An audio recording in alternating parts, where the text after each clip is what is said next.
Alexander the Great was one of the greatest military commanders of all time, conquering an empire that spanned 3 continents and 5 million square kilometers. He campaigned non-stop for over a decade, starting when he was only 20 years old. Leading from the front lines in every battle, he consolidated Greece, became a pharaoh in Egypt, sat atop the towers of Babylon, crossed the Hindu Kush of Afghanistan, and fought as far away as the forests and plains of India. But before he was a conqueror, what were Alexander's origins? What was the story of Alexander the Great's early life? And what drove him to conquer what no man had before? Before he was Alexander the Great, he was just Alexander, son of Philip II of Macedonia, ruler of Greece under the League of Corinth, and a conqueror himself. Born in 356 BC, Alexander's relationship with his father was strained and mercurial. His father was rarely home, fighting at least one battle every year of his adult life but one, consolidating Greece under his power. When Philip was home, he was promiscuous, bedding Alex's male and female peers alike. To his enemies, he was known as a cold and manipulative man, using violence and strong-arm diplomacy alike to achieve his aims.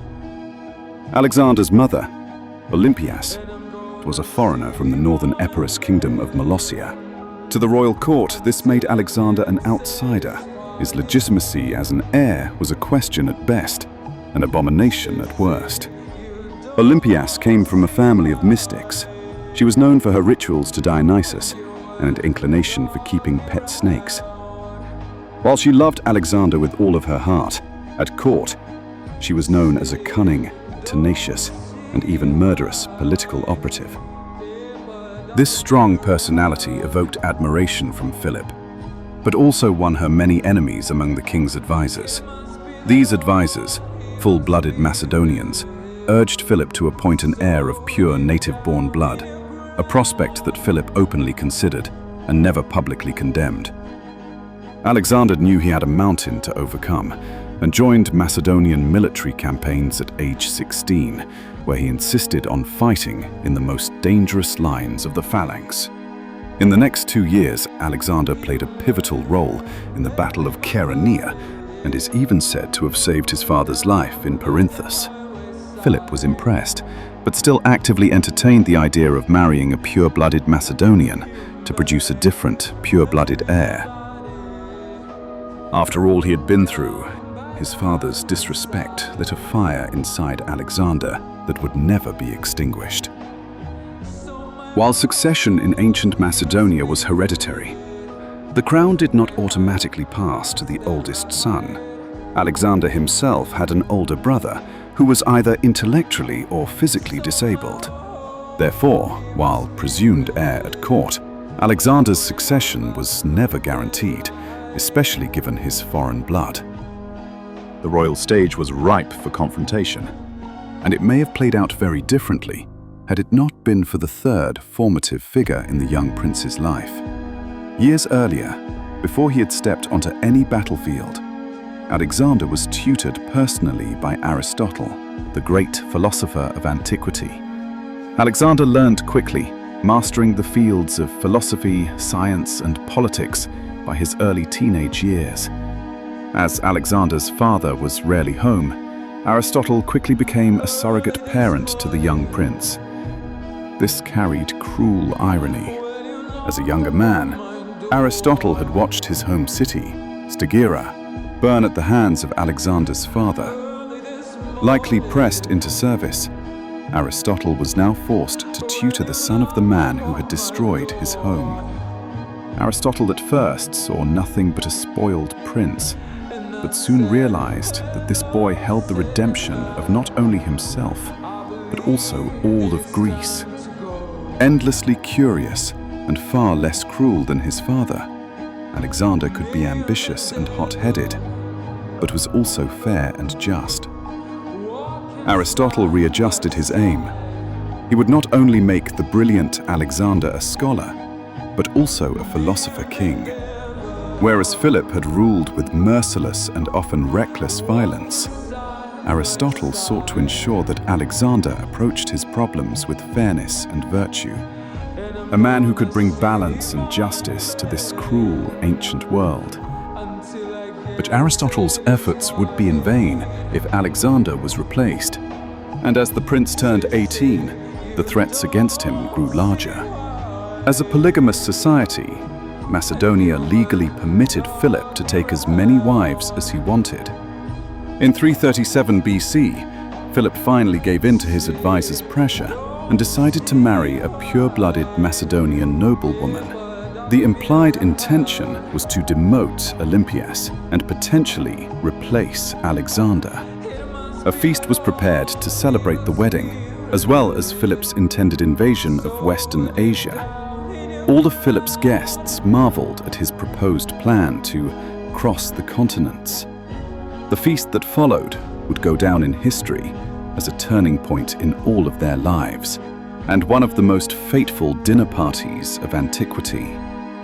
Nobles and diplomats came from far and wide to dine in Philip's hall, reclining on Klein couches, as was customary at the time.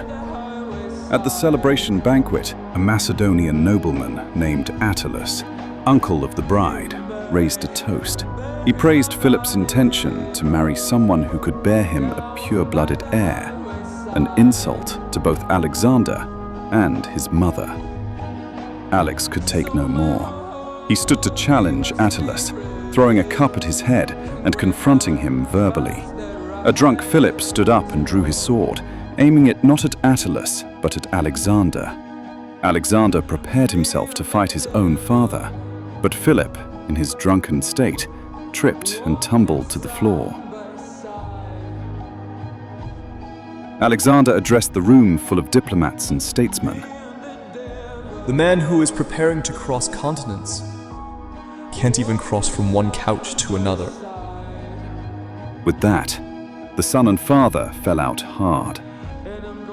Immediately following the feast, Alexander mounted a horse and headed for his mother's homeland of Molossia, self-imposing himself into exile. In this exile, Alexander now had time and space to focus on his study of war. Though his future was now uncertain, his resolve was not. As ambitious and driven as ever, the outcast prince built his body and his mind for combat, achieving a physical prowess that few of his contemporaries could match. It came as a surprise then, when his father sent a letter to Alexander, asking for reconciliation.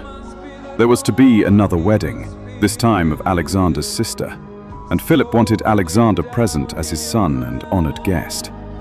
Alex mounted a horse and headed back towards Macedonia. Meanwhile, still in the south, Philip dwelled on what to say to his son upon his return. Philip himself had led a brutal life. As a boy, he had been held hostage in the military state of Thebes, before leading an adulthood of non-stop war. Among other injuries, he'd lost an eye and received a debilitating leg injury. He was a cruel man, but he was also broken himself. Upon Alexander's return to Macedonia, he was called into the king's chambers, where he found Philip waiting.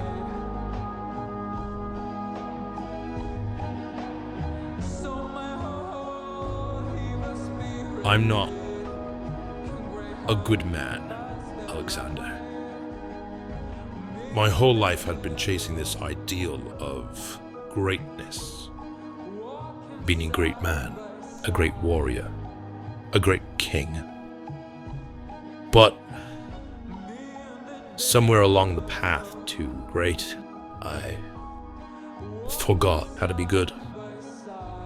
You're my heir, Alexander, because I know that you'll not only be a great king, but also a good man. Promise me you'll be a better man than I was. The father and son reconciled, and not a moment too soon. Philip's reign would soon be at its end, as Alexander's attendance at his sister's wedding would be the last time he saw his father alive, and the killer lurked nearby. But who was this soon-to-be assassin? His name was Pausanias of Orestis. He was one of Philip's personal bodyguards, as well as his scorned ex-lover. Blind with jealousy, Pausanias bullied another of Philip's lovers, slandering him mercilessly in public.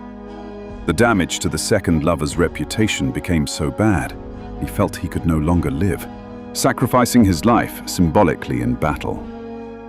Attalus, the same nobleman who had insulted Alexander at the wedding, took revenge. He punished Pausanias in a very, very dark way.